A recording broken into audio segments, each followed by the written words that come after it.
Très bien. Donc, dans le cadre des briefings à revoir à la maison pour vous faciliter l'assimilation de l'information, ici la rubrique va être traitement de panne. Donc ce briefing-là est à bien assimiler lorsqu'on va attaquer tout le traitement de panne en tour de piste. Donc, durant votre formation, on va vous préparer à une éventualité d'un événement type panne en tour de piste, mais aussi en campagne. Et le sujet de ce cours, c'est très grande panne, donc en tour de piste. Je vous rappelle que le tour de piste est composé d'une montée initiale, d'un vent traversier, d'une vente arrière, d'une étape de base et d'une finale.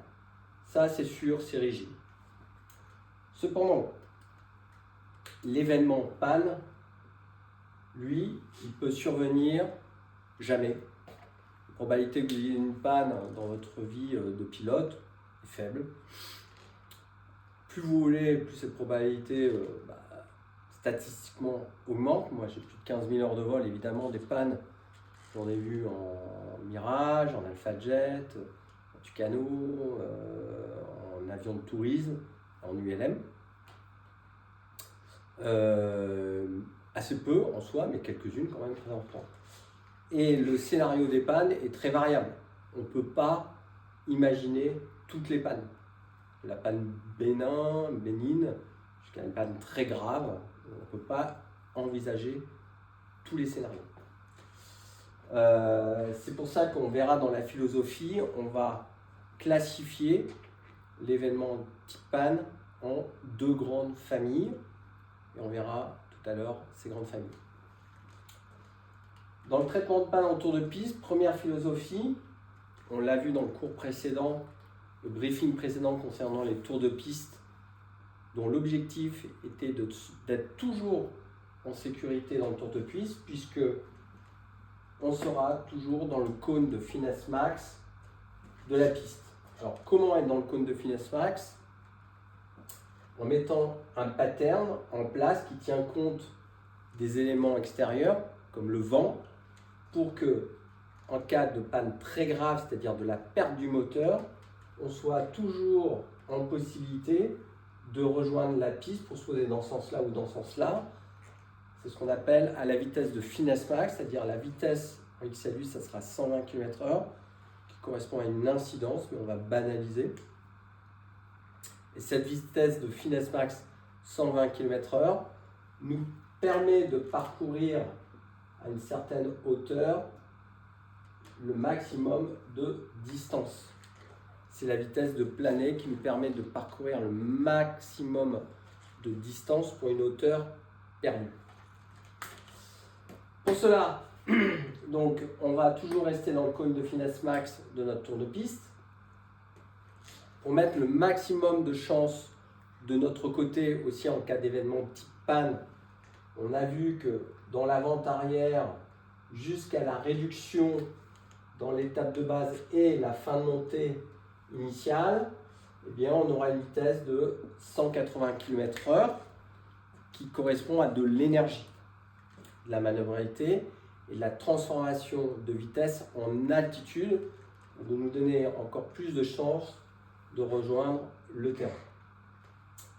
Pour cela, on l'avait vu dans le cours précédent, on ne réduira notre moteur pour se mettre en configuration atterrissage que lorsqu'on est sûr qu'en cas d'extinction du moteur, par exemple, on est capable de faire cette trajectoire-là, au mieux celle-ci, au pire celle-ci, sans moteur.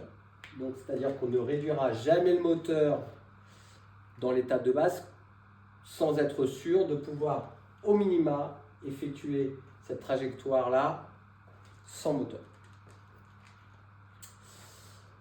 Dans la philosophie globale, on avait vu aussi que D, ici, hyper important, qu'en cas de présence de vent important, par exemple ici, qui provient du nord, si les pistes sont orientées est-ouest, bien de minorer cette distance d'écartement, toujours pour rentrer dans la philosophie d'être en capacité à la finesse max, d'être dans le cône de finesse max qui nous ramène sur les pistes.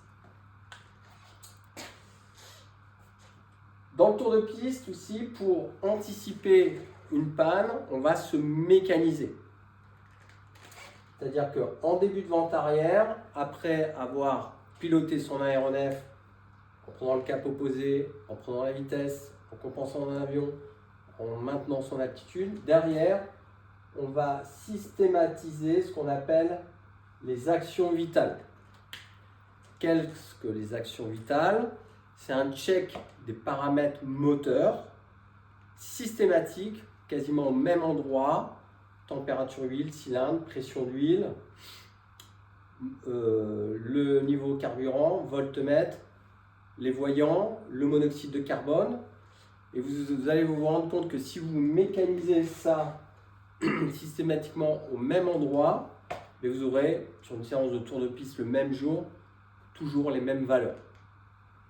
Ce qui vous permet, en cas d'écart, de détecter éventuellement ou le début d'une panne mineure, problème de capteur, problème d'indicateur, ou mieux encore, la détection d'une panne majeure, c'est-à-dire une dégradation du moteur par une fuite d'huile ou un cylindre qui ne va pas bien, et la perception de ces écarts, augmentation de température, diminution de pression, ou des choses comme ça. Donc systématiquement, il va falloir vous mécaniser de faire ces actions vitales en début de vente arrière.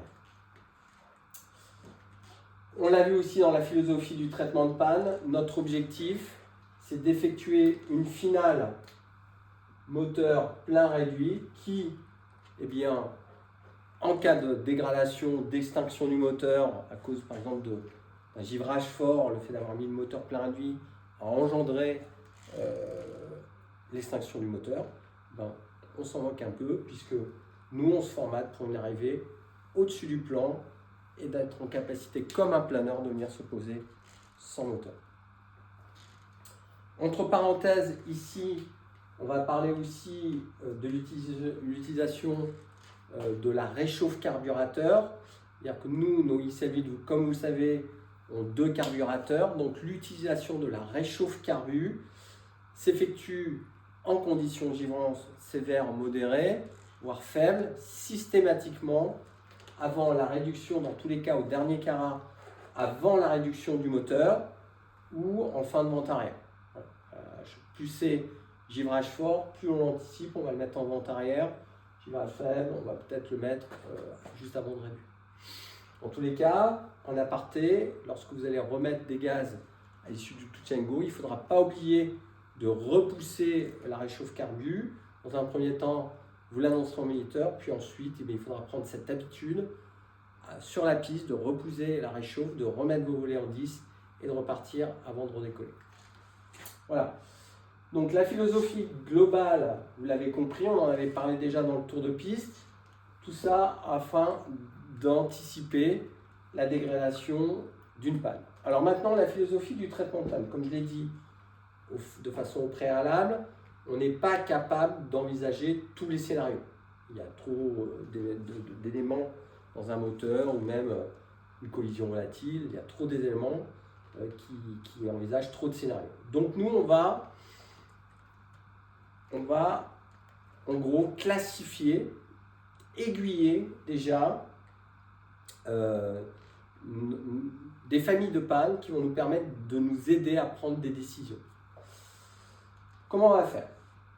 On va créer en gros une armoire à 2 colonnes qui correspond de façon horizontale à votre position dans le tour de piste, c'est-à-dire ici c'est la montée initiale, ici c'est le vent traversier, ici c'est la vente arrière, ici c'est l'étape de base, ici la finale. Et l'objectif à la fin de votre progression au sein du vol des aigles, dans l'enseignement du traitement de panne en tour de piste, est de vous apprendre que quelle que soit votre position dans le tour de piste, montée initiale, vent traversier, vente arrière, base ou finale, si vous arrive un événement de type panne, eh bien d'appliquer une procédure qui va vous mettre en sécurité, vous permettre de rejoindre les pistes. Donc ça, c'est l'horizontalité. Maintenant, la verticalité, c'est, on l'a dit, on ne pouvait pas envisager toutes les pannes, donc on va classifier ces pannes en deux familles. Première famille, ça va être la famille des pannes dites mineures. Deuxième famille, ça va être la famille dite des pannes dites majeures. Donc premier objectif pour vous déjà, faire la différence entre les deux pour pouvoir classifier mineur ou majeur. Comment classifier? Par définition, on va démarrer par la définition de la panne majeure. Qu'est-ce que la panne majeure? Eh bien, c'est j'ai plus de moteur. Mon moteur, il est hors service. Alors, comment il peut être hors service? Il s'éteint de lui-même. Ok. Je dois l'éteindre parce que j'ai des vibrations énormes et si je maintiens le moteur en route, je risque d'arracher par exemple le bloc moteur. Donc c'est moi qui prends la décision de l'éteindre.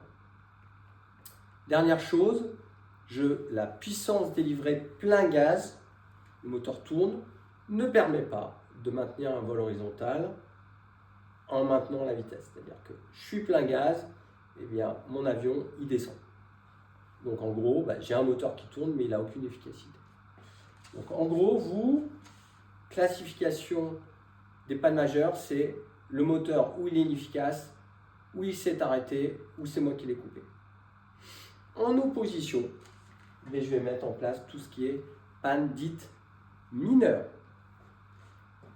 Panne mineure, ça peut être autre chose, une température d'huile qui monte, une pression d'huile qui descend, une pression d'huile qui monte, une température cylindrique qui monte, une odeur de caoutchouc brûlé dans la cabine, une odeur de liquide de refroidissement, des vibrations, des fumées. Voilà, panne mineure. Alors mineur ne veut pas dire pas grave. Mineur, ça veut dire que la sanction, elle n'est pas immédiate. C'est-à-dire que j'ai encore mon moteur, mais attention, mineur, à terme, peut devenir majeur ou rester mineur. Donc dans ma philosophie du traitement de panne, en cas de panne mineure, moi je vais adapter une trajectoire pour me mettre dans une situation où de toute façon j'aurai plus besoin de mon moteur. Donc ce mineur et ce majeur va me permettre de mettre en place ces deux colonnes.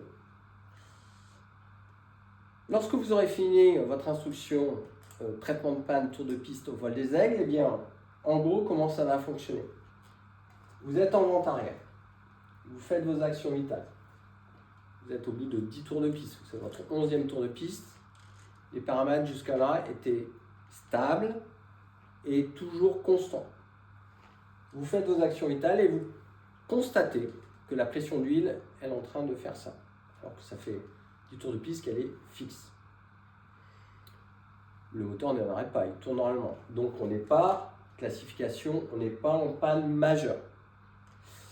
On est donc en panne mineure, parce qu'il y a quelque chose d'anormal. Action vitale, détection d'une panne mineure, je suis en vente arrière, intersection de la colonne et de la ligne, la solution elle est là. Je vais effectuer ce qu'on appelle une PTE, ou un encadrement. Donc vous, quand vous aurez terminé votre traitement de panne, eh bien, par exemple, comment trouver la solution? Je suis en montée initiale, je perds mon moteur, le moteur s'arrête. Donc, montée initiale, panne majeure, la solution elle est là. Là, on voit qu'il y a, si je suis haut ou bas, si je suis bas, je n'aurai d'autre solution que de me poser dans l'axe ou tirer un parachute. Si je suis haut, on verra qu'il y a une possibilité de faire ce qu'on appelle un demi-tour pour venir se reposer sur la pulpe, un contre-QFU. Je ne rentre pas dans le détail de tout ce traitement de panne puisqu'on va les revoir une à une dans d'autres briefings. Mais en gros, voilà comment on explique la philosophie du traitement de panne en tour de piste. Panne mineure, panne majeure, selon sa position, on a une solution. Je vous engage maintenant à aller voir le traitement de panne qui va démarrer par l'enseignement de l'encadrement, la PTE, qui correspond à la panne mineure inventarière, qui va être toute la structure de la gestion du traitement de panne mineure ou majeure en tour de piste. A tout de suite.